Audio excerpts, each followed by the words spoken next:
जोहार झारखंड में हूं आपके साथ संतोष गंगवार। लोकतांत्रिक व्यवस्था में चुनाव को सबसे बड़ा पर्व कहा जाता है और इस महापर्व को साबित करती एक सबसे खूबसूरत तस्वीर सिमडेगा से आई है, जहां बानों में मतदान कर्मी वोटिंग कराने उनके गांव में पहुंचे तो ग्रामीणों ने उनका ऐसा स्वागत किया मानो वे किसी बारात में मेहमान बनकर आए। गांव के लोगों ने पूरे पारंपरिक रिवाज में मतदान कर्मियों और सुरक्षा कर्मियों का स्वागत किया है। तस्वीरें समाप्त की टेलीविजन स्क्रीन पर।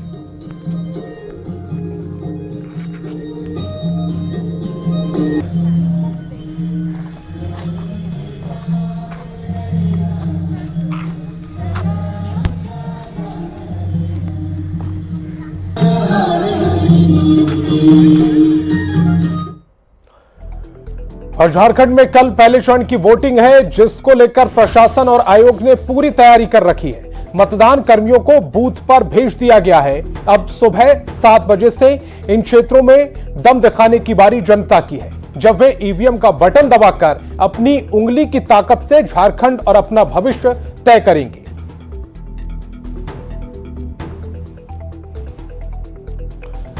पाकुड़, चाईबासा और खूंटी में भी चुनाव की तैयारियां पूरी हो चुकी हैं। 13 नवंबर को 43 सीट का रण है, जिसके लिए मतदान कर्मियों को मतदान केंद्रों पर भेज दिया गया है। शांतिपूर्ण और निष्पक्ष वोटिंग के लिए सुरक्षा के पुख्ता इंतजाम किए गए हैं। तो कल सुबह 7 बजे से वोटिंग है, जिसके लिए मतदान कर्मी अपने निर्धारित बूथों पर पहुंच चुके हैं, लेकिन गढ़वा के तसरार में मतदान कर्मियों की कई परेशानियों का सामना करना पड़ा। स्कूल में ना साफ सफाई हुई थी, ना ही सीसीटीवी कैमरे समय पर लग सके, तो और मतदान कर्मियों के ठहरने की व्यवस्था तक सही से नहीं की गई। उत्क्रमित उच्च विद्यालय लिखा हुआ है तसरार, ये भवनाथपुर विधानसभा क्षेत्र है और गढ़वा जिला है। और अगर आप इस मतदान कर्मियों के सामान को देखें और उनके चेहरों को देखेंगे तो आपको थोड़ी परेशानी जरूर झलकेगी।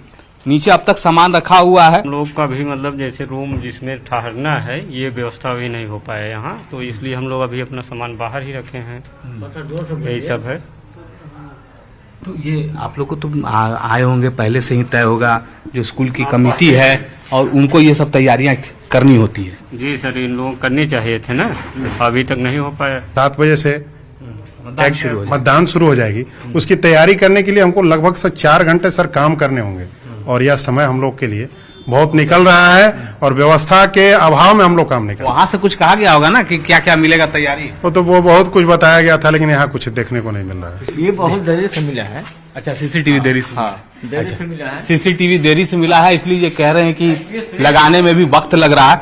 तो ये ऐसे बहुत सारे क्षेत्र हैं, या फिर अगर हम कहें कि जो मतदान केंद्र हैं, जहां मतदान कर्मी तो पहुंच गए हैं, लेकिन उनके लिए जो सुविधा होनी चाहिए वो नहीं है और ऐसे मतदान कर्मी परेशान हैं। ऐसे परेशानी में कल सुबह से मतदान भी कराना है। सोच लीजिए कि जिला प्रशासन ने क्या कुछ तैयारियां की है। कैमरा पर्सन प्रभाकर के साथ अविनाश कुमार, न्यूज़ 18 गढ़वा। जमशेदपुर पश्चिम से कांग्रेस उम्मीदवार वन्ना गुप्ता ने कहा कि कोई कट्टर हिंदू अगर मुस्लिम पर हमला करेगा तो वन्ना गुप्ता वहां दीवार बनकर खड़ा होगा। वन्ना गुप्ता के इस बयान पर बवाल मच गया है। जमशेदपुर पश्चिम से ही उनके खिलाफ लड़ रहे सरयू राय ने कड़ी प्रतिक्रिया दी है। उन्होंने मुसलमानों का परस्त बताया है, तो हेमंत बिस्वा शर्मा ने वन्ना गुप्ता की गिरफ्तारी की मांग की। वन्ना गुप्ता जो मिनिस्टर हैं, कांग्रेस के कैंडिडेट हैं, ये प्रूफ कर रहे हैं कि मैं उनसे ज़्यादा मुस्लिम लॉयल हूं और ऐसे ऐसे बयान दे रहे हैं। एक वीडियो उनका वायरल हुआ है जिसमें उन्होंने कहा कि अगर कट्टरपंथी हिंदू हमला करेंगे मुसलमानों पर तो मैं मुसलमानों की तरफ से उनकी रक्षा के लिए दीवार बन के खड़ा हो जाऊंगा। तो ये उनका बयान एक तरह से उनकी जिहादी मानसिकता है ना, इसका द्योतक है। वन्ना गुप्ता जी ने जो बात बोले हैं, सेकेंड लाइन उन्होंने नहीं बोला कि अगर कट्टर मुसलमान हिंदू का घर में आएगा तो वन्ना गुप्ता दीवार बन के खड़ा रहेगा। वो बात तो उन्होंने नहीं बोला।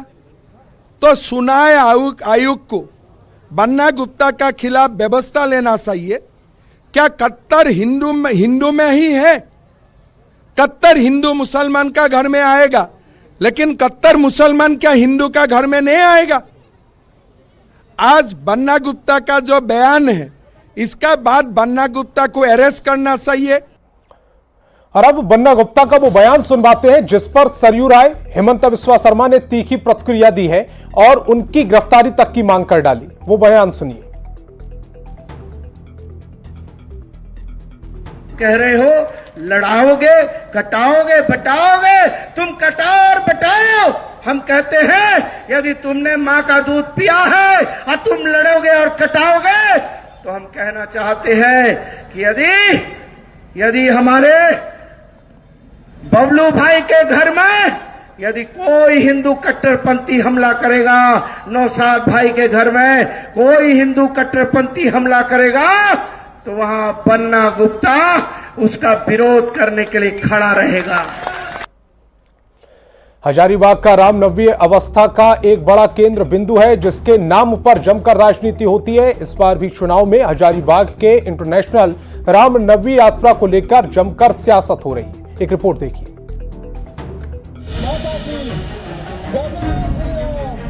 झारखंड में पहले चरण के चुनाव प्रचार का शोर थम गया, लेकिन दूसरे चरण के लिए जोर आजमाइश अपने चरम पर है। एक तरफ एनडीए बांग्लादेशी घुसपैठ और हिंदुओं से एक होने की अपील कर रहे हैं, तो दूसरी तरफ कांग्रेस इसे वोटरों का ध्रुवीकरण बता रही है। हजारीबाग में एक रैली को संबोधित करते हुए गृह मंत्री अमित शाह ने कहा कि अगर झारखंड में एनडीए की सरकार बनती है तो रामनवमी की शोभा यात्रा में डंडा नहीं बरसेगा। उन्होंने मन से वादा किया कि अगर एनडीए की सरकार बनती है तो वो खुद हजारीबाग में रामनवमी जुलूस में शामिल होंगे। कहकर जाता हूं हजारीबाग वालों, पहली रामनवमी में भाजपा सरकार बनने के बाद पहली रामनवमी में मैं खुद आऊंगा और देखता हूं। हजारीबाग से बीजेपी सांसद मनीष जायसवाल ने अमित शाह के बयान का समर्थन करते हुए कहा कि वो इस बार योगी आदित्यनाथ को भी हजारीबाग के रामनवमी यात्रा में शामिल होने का निमंत्रण देंगे। हम लोग उनको भी और योगी आदित्यनाथ जी को दोनों को आमंत्रित करेंगे। इस बार व्यक्तिगत रूप से जाकर के उनको आमंत्रण देंगे। हजारीबाग से विधानसभा चुनाव में बीजेपी उम्मीदवार प्रदीप प्रसाद ने तो यहां तक कह दिया कि अगर एनडीए सरकार बनी तो रामनवमी में सभी 9 दिन शोभा यात्रा निकाली जाएगी। रामनवमी के लिए हम तो बोलना चाहेंगे कि 9 दिन शोभा यात्रा निकलेगी। ये हम आप लोगों के सामने वादा करते हैं कि अगर भारतीय जनता पार्टी की सरकार आई तो 9 दिन हजारीबाग में शोभा यात्रा का एक परंपरा चलेगा। वहीं दूसरी ओर बीजेपी नेताओं के वादों पर बड़कागांव से कांग्रेस उम्मीदवार अंबा प्रसाद हमलावर हैं। उन्होंने बीजेपी पर युवाओं को भ्रमित करने का आरोप लगाया। चाहते नहीं है कि हमारे समाज में लोग आगे बढ़े, पढ़े। ये लोग उनको पढ़ाई लिखाई से दूर करके और ऐसे मतलब इन लोग को भटका रहे हैं कि ये लोग अपना ना करियर बना पा रहे हैं ना शिक्षा ग्रहण कर पा रहे हैं। हजारीबाग का रामनवमी जुलूस इलाके के लोगों के लिए आस्था का एक बड़ा केंद्र रहा है। ऐसे में भगवान राम किसे अपना आशीर्वाद देते हैं ये तो चुनावी नतीजे से ही पता चल जाएगा। हजारीबाग से न्यूज 18 बिहार झारखंड के लिए सुशांत सोनी की रिपोर्ट। झारखंड को अलग राज्य बने 24 साल बीत चुके हैं। इस दौरान कई सरकारें आईं और गईं। हर कोई राज्य में विकास के दावे कर रहे हैं, लेकिन राज्य में आज भी ऐसे गांव हैं जहां से विकास कोसों दूर है, जहां ना तो पक्की सड़कें और ना ही बिजली। इस गांव का विकास आज भी फाइलों में दबा हुआ है। एक रिपोर्ट देखिए।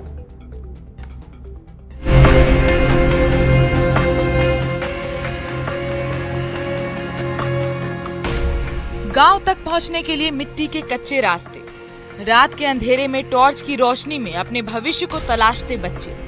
ये तस्वीर है झारखंड के चतरा जिले के सलैया पंचायत के गोठरा गांव की। झारखंड में चुनाव है, हर नेता विकास के बड़े बड़े दावे कर रहे हैं, लेकिन इस गांव को देखकर ऐसा लगता है कि विकास ने इस गांव से मुंह मोड़ लिया है।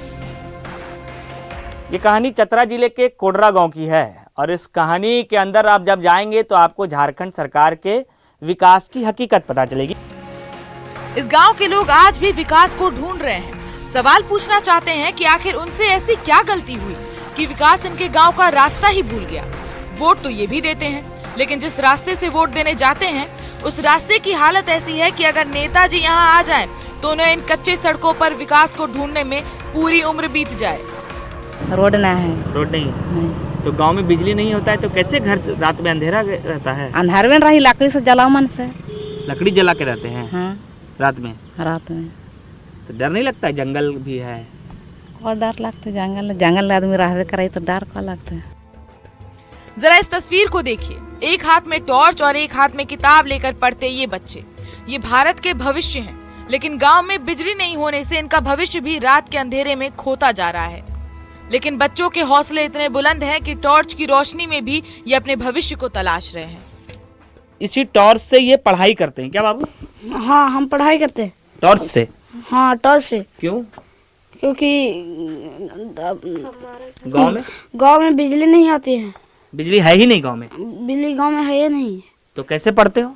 टॉर्च से पढ़ते हैं। गांव वालों ने बताया कि 4 साल पहले गांव का ट्रांसफार्मर खराब हो गया था। बनवाने के लिए ज्यादा पैसे लगेंगे, मुश्किल से खाना जुटा पाते हैं। ट्रांसफार्मर कहां से ठीक करवाएंगे? 4 साल से गांव में लाइट ही नहीं है? नहीं है, तार गिरा हुआ है। तो कैसे? बोलता है ट्रांसफार्मर बनाने के लिए बोलता है तो बोल देता है पैसा लगेगा, ये सब बोलता है। 4 साल से ट्रांसफार्मर नहीं बना? नहीं। सड़क न होने की वजह से गाड़ी गांव तक नहीं पहुंचती है। बिजली नहीं होने से बच्चों को पढ़ने में दिक्कत होती है, लेकिन गांव वालों ने इसी को अपना तकदीर मान लिया है। शायद झारखंड में आज भी विकास की हकीकत यही है कि गांव में ना बिजली है, ना पानी है, ना ही सड़क। गांव के बच्चे कहते हैं कि रात के वक्त जब बिजली नहीं रहती है, यानी पिछले 5 वर्षों से जब बिजली नहीं है, तो उन्हें टॉर्च के माध्यम से पढ़ाई करनी पड़ती है। झारखंड में चुनाव हो रहे हैं, फिर से ढेरों वादे किए जा रहे हैं, हर तरफ विकास की गंगा बहाई जा रही है, लेकिन ऐसा लगता है कि विकास की गंगा का पानी इन ग्रामीणों को मिलने में अभी और समय लगेगा। चतरा के गढौरा गांव से न्यूज़ 18 बिहार झारखंड के लिए गौरव झा की रिपोर्ट। और केंद्रीय कृषि मंत्री शिवराज सिंह चौहान ने सिंदरी और टूंडी विधानसभा में बीजेपी उम्मीदवारों के समर्थन में विशाल जनसभा की। इस दौरान उन्होंने हेमंत सरकार पर जमकर निशाना साधा और भ्रष्टाचार का आरोप लगाया। बालू खा जाए, रेत खा जाए, कोयला खा जाए, पत्थर खा जाए, मेरी बहनों गरीबों का राशन खा गए, ये पता है तुम्हें? नरेंद्र मोदी जी ने गरीबों का राशन भेजा और वो राशन भी गरीब तक नहीं पहुंचने दिया, वो राशन भी खा गए जेएमएम, कांग्रेस और माले के लोग। टुंडी विधानसभा के तोपशाशी में जेएमएम प्रत्याशी मथुरा प्रसाद महतो के लिए मुख्यमंत्री हेमंत सोरेन ने चुनावी सभा की और लोगों को सरकार की कल्याणकारी योजनाओं की जानकारी दी। इस दौरान सीएम ने बीजेपी पर जमकर निशाना साधा। हेमंत सोरेन ने कहा कि जिस डबल इंजन की सरकार में लोग हाथ में राशन कार्ड लेकर मरते हैं, वैसे लोग आज रोटी की बात कर रहे हैं, हमें विस्थापित करके माटी की बात कर रहे हैं। हम लोगों ने घास नहीं छीला है, हम लोगों ने 5 साल इस राज के गरीब गुरबा लोगों के लिए खून पसीना बहाया है। और ये लोग व्यापारी लोग गुजरात, महाराष्ट्र से आकर के हमारे खनिज संपदा और हमारे जल जंगल जमीन लूटने के लिए यहाँ आ रहे, इसीलिए सतर्क करने के लिए आए हैं। और जेएमएम की स्टार प्रचारक कल्पना सोरेन ने जामताड़ा के नाला में रविंद्रनाथ महतो के लिए चुनावी प्रचार किया। पाकपेही फुटबॉल मैदान में कल्पना बीजेपी पर जमकर बरसी। उन्होंने कहा कि बाहर से आए बीजेपी के नेता झारखंड की जनता को बरगलाने की कोशिश कर रहे हैं। कल्पना ने आरोप लगाया कि बीजेपी के लोग झारखंड के जंगल, जमीन और जड़ को अंदर छुपे खजाने को उस पर नजर बनाए बैठे हैं। इसीलिए अगर जनता उनके अधिकार और हक चाहती है तो हेमंत सोरेन को अपना समर्थन दे। आदिवासी शब्द से इन्हें चिढ़ होती है, ये आदिवासी शब्द भी बोलते नहीं है, ये हमें वनवासी बोलते हैं। आज जिन्हें आदिवासी शब्द से चिढ़ है, हमारी भाषा, हमारी संस्कृति से चिढ़ है, हमारे परिधान, हमारे खान पान से चिढ़ है, आज झारखंड में आके ये आदिवासियों के हितैषी बने हैं। ये आपके हितैषी नहीं बने हैं, ये आपके जमीन, आपके जंगल, आपके जमीन के अंदर में छुपे हुए खजाने में इनकी चील की नजर है। धनबाद में चुनाव प्रचार करने पहुंचे बीजेपी नेता और अभिनेता मिथुन चक्रवर्ती ने अपने पुराने बयान पर जवाब दिया है। उन्होंने कहा कि मैं माफी क्यों मांगू और किससे मांगू? कोई सामाजिक सौहार्द बिगाड़ने की बात करता है, हिंदुओं को काटने की बात करता है, तो क्या मैं चुप रहूंगा? इसके खिलाफ मैं आवाज उठाऊंगा, लेकिन मैं कभी किसी समुदाय के खिलाफ नहीं बोलता हूं। ये कम्युनल कार्ड खेल रहा है। उन्होंने कहा कि 2 घंटे के अंदर हम लोग 70% मुस्लिम हैं, 30% हिंदू है, हम हिंदू लोगों को 2 घंटे के अंदर काट के भागीरथी में बहा देंगे। मैं उसके खिलाफ बात की क्योंकि ये आदमी हिंदू मुस्लिम में राइट कराएगा और हम नहीं चाहते कि पश्चिम बंगाल के हिंदू मुसलमान के राइट हो। तो मैं किसी भी तरह किसी भी कम्युनल कार्ड के अगेंस्ट में बोलूँगा और ये मैंने बोला है, लेकिन कोई कम्युनिटी के बारे में कभी कुछ नहीं कहा, सिर्फ आज नहीं। अब पाकुड़ में कांग्रेस की बूथ स्तरीय बैठक आयोजित की गई। इस बैठक में झारखंड कांग्रेस प्रभारी गुलाम अहमद मीर ने कार्यकर्ताओं को जीत का मंत्र दिया। साथ ही ईडी की कार्रवाई को लेकर केंद्र सरकार को आड़े हाथों लिया। यहां की जनता ईडी और सीबीआई से डरने वाली नहीं है। गुलाम अहमद मीर ने झारखंड में इंडिया अलायंस की सरकार बनने का दावा किया।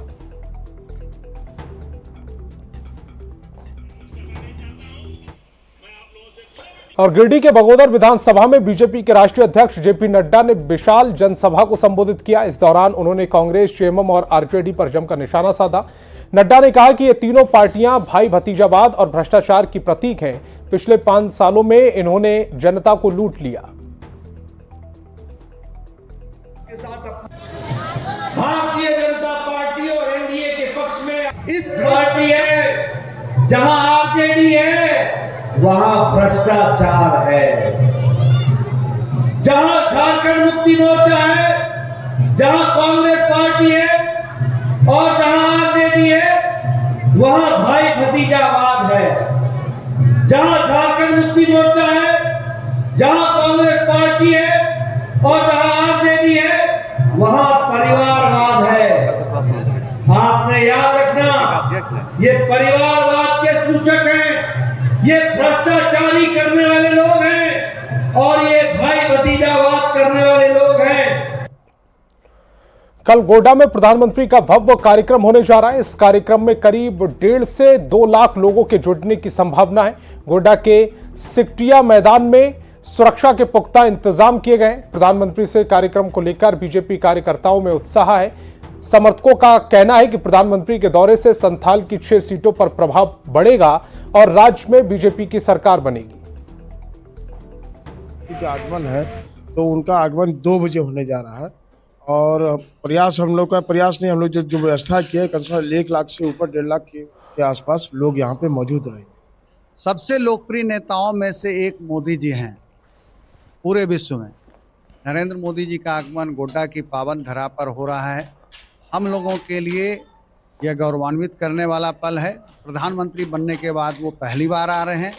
कार्यकर्ताओं में उत्साह है, आम जनता में उत्साह है। रामगढ़ में मुख्यमंत्री हेमंत सोरेन ने कांग्रेस की उम्मीदवार ममता देवी के लिए चुनाव प्रचार किया। इस दौरान उन्होंने एनडीए पर जमकर निशाना साधा। उन्होंने कहा कि महाराष्ट्र और झारखंड दोनों में चुनाव हो रहा है, लेकिन वहां कोई नहीं जा रहा क्योंकि उनकी नजर झारखंड की खनिज संपदा पर है, जिससे वो अपने दोस्तों में बांटने की फिराक में है। वहीं ममता देवी ने हेमंत सोरेन के सहयोग के लिए आभार जताया और इस बार अपनी जीत का दावा किया। आज पूरा देश का ताकत महाराष्ट्र में भी चुनाव हो रहा है, वहां कोई नहीं जा रहा है, सब यहीं पर गीदों की तरह मंडरा रहा है, क्योंकि यहाँ पर दुनिया का सबसे अधिक खजाना है। यहाँ की खनिज संपदा, यहाँ का कोयला, लोहा, अमृत। अभी तो हमने 1,36,000 करोड़ रुपया कोयला का बकाया निकाल करके इसको दिखा दिया है। आने वाला समय में 1,36,000 करोड़ रुपया तो उनसे तस्वीर करेंगे। जिस तरह से माननीय मुख्यमंत्री जी के नाम से और इंडिया गठबंधन के नाम से जो ये जनसैलाब आप लोगों ने देखा, निश्चित तौर पे पूरी तमाम देशतुल्य जनता का झुकाव इस बार इंडिया गठबंधन के पक्ष में है, जो आपने आज देखा भी है। और गढ़वा में हाथी का आतंक मतदान के आड़े आ रहा है। गढ़वा के चपकली गांव में हाथियों की वजह से डर का माहौल है। पिछले 1 साल की बात करें तो हाथियों ने 9 लोगों की जान ले ली। गांव के लोगों का कहना है कि जंगल के बीचों बीच गांव के लोग रहते हैं और धान की वजह से हाथियों का झुंड हर दिन तबाही मचा रहा है। चपकली में ग्रामीणों से बात की न्यूज 18 संवाददाता अवनीश कुमार ने। कल झारखंड में पहले चरण का मतदान होगा। इस वक्त हम गढ़वा में हैं और गढ़वा विधानसभा क्षेत्र के चपकली गांव में लोग इस बात को लेकर परेशान हैं कि मतदान तो करना है, लेकिन हाथी जो है वो बाधा डाल रही है। कैसे डाल रही है ये भी हम आपको बताएंगे। और आपको एक आंकड़ा भी बता दें कि 1 साल के अंदर 9 लोगों की जान हाथी ने ले ली है। मतलब गजराज जो है वो यमराज की भूमिका में है। हाथी के बहुत ज्यादा प्रकोप है यहाँ, और हम लोग डर के मारे कहीं नहीं रात के निकलते हैं। अच्छा। बस एकत्रित होकर के हम लोग अपने अपने घर में दुबक जाते हैं। हाँ, डर तो है कि कहने जंगल क्या बहुत पूरा सटा हुआ है, पूरे गांव के अगल बगल देख रहे हैं। जंगल के बीच बीच में भी गांव है सर। अच्छा। जंगल से ही आना पड़ता है यहाँ चपकली में, जैसे टोला है अलग अलग है। अच्छा, ठीक है। हाँ, तो उसमें तो डर है पूरे। अच्छा। मैंने सुबह 7 बजे से पहले नहीं निकलते हैं घर से। अच्छा, रोज का ही अभी हाल हो गया है। हाँ, और फिर 5 बजे के बाद अपने अपने जगह में सब लोग। मुखिया जी, घटना भी कुछ घटी थी? हाँ, घटा है सर। अभी 1.5-2 महीना पहले 3 बच्चा को सांप ने काट लिया। अच्छा, सांप से हाथी का क्या मतलब है? मतलब है सर कि वो लोग हाथी के डर से एकत्रित होकर के एक ही जगह सब सोए हुए थे और सांप ने काट लिया। कोई सहयोग नहीं है, आते हैं वन विभाग के लोग आते हैं, बस फोटो खींच के चल जाते हैं, कुछ नहीं होता है इसमें, लाभ कुछ नहीं मिलता। आप लोग फिर कैसे बचते हैं? आप लोग खुद से भगाते हैं हाथी को? खुद से भगाते हैं, लुकवारी बना लेते हैं और भगाते हैं। लुकवारी मतलब ये जो मसाल आग जलाते हैं उसमें लकड़ी में टैर से। पिछले 1 साल के अंदर 9 लोगों की जान जा चुकी है, और जब कल मतदान है तब ये देखना होगा कि हाथी से बचकर कितने लोग मतदान केंद्र तक पहुंचते हैं। कैमरा पर्सन प्रभाकर के साथ अविनाश कुमार, न्यूज 18 गढ़वा। तो इस बुलेटिन में फिलहाल इतना ही। आप देखते रहिए न्यूज 18 बिहार झारखंड।